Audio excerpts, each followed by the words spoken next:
Разговори во рамки на коалицијата, широка и јавна дебата со експерти и академици, испраќање на Венецијанска комисија.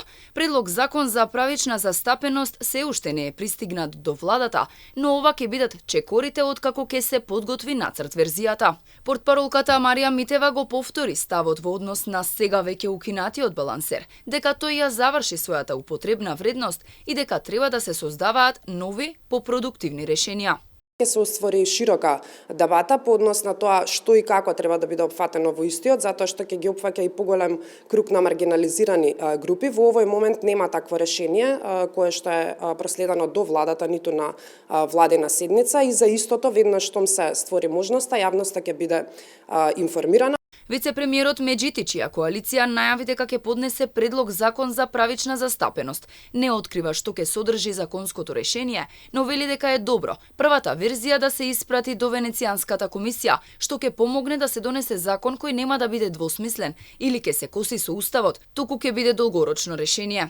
Што ќе содржи не можеме да кажеме, но можам да ви кажам дека ќе има јавна дебата кај што ќе се инволвираат инклузивно, и академци, од сите универзитети, стручни професионалци од таа сфера, се во функција да биде најдобро решение, долгорочно решение.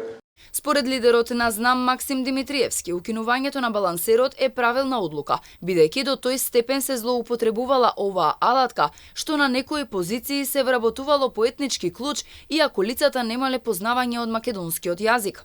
Ние како држава треба првенствено да научиме да дадеме предност на квалитетот во однос на партискиот квантитет. Вработувањата не треба да имаат ниту политички, а најмалку етнички, верски или било каков друг предзнак. Факт е дека имаме голем број граѓани кои што доаѓаат од албанската етничка заедница, а се од помладите генерации кои што не соодветно го владеат македонскиот јазик. Консолидиран став на владината коалиција е дека балансерот е веќе истрошена алатка која потекнуваше од рамковниот договор и во последните години премногу се злоупотребуваше. За да се реформираме согласно европските стандарди, мора да се работи на подобрување на администрацијата, а унапредувањата да бидат исклучиво врз база на квалитет, знаење и експертиза.